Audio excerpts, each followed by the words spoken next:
রব্বুল আলামিন পয়গম্বরকে ডাক দিয়া বলেন, লা তুহাররিক বিহি লিসানাকা লিতাজালা বি ইন্না আলাইনা জামআহু ওয়া কুরআনা ফাইদা ক্বরানাহু ফাত্তাবি' কুরআনা ইন্না আলাইনা বায়ানা কাল্লা বাল তুহিব্বুনাল আজিলা ওয়া তাযারুনাল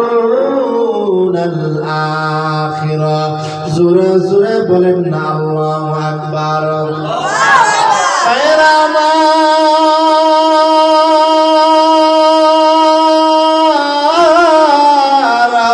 আল্লাহ রাব্বুল আলামিন ডাক দিয়া বলেন, ও আমার হাবিব, চিন্তার কোনো কারণ নাই, পেরেশানির কোনো কারণ নাই। লা তুহাররিক বিহি লিসানাকা লিতাজালা বি। নবী গো, আপনি যে জিহ্বাটা নাড়ান আমার অনেক কষ্ট হয়ে গো নবী, আপনি জিহ্বাটা নাড়াইন না, আপনি কষ্ট করিয়েন না। লা তুহাররিক বিহি লিসানাকা লিতাজালা বি ইন্না আলাইনা জামআহু ওয়া কুরআনা ফাইদা ক্বরানাহু ফাত্তাবি' কুরআনা।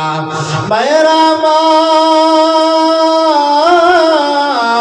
আল্লাহ রাব্বুল আলামিন পয়গম্বরকে ডাক দিয়া বলেন, চিন্তার কোনো কারণ নাই, পেরেশানির কোনো কারণ নাই। আমি কোরআনটাকে জমা কইরা ইন্না আলাইনা জামআহু ওয়া কুরআনা, আমি কোরআনটা জমা কইরা গো নবী আপনার অন্তরের ভিতরে আমি ফিট কইরা দিব। শুধু তাই নয়, আপনাকে আমি ঠোঁটস্থ মুখস্থ করাই দিব। শুধু তাই নয়, এর শাব্দিক অর্থ, ব্যাখ্যা, বিশ্লেষণ, যত ধরনের তাফসীর আছে সব ধরনের তাফসীরে আমি আল্লাহ রাব্বুল আলামিন আপনার অন্তরের মধ্যে ফিট কইরা দিব।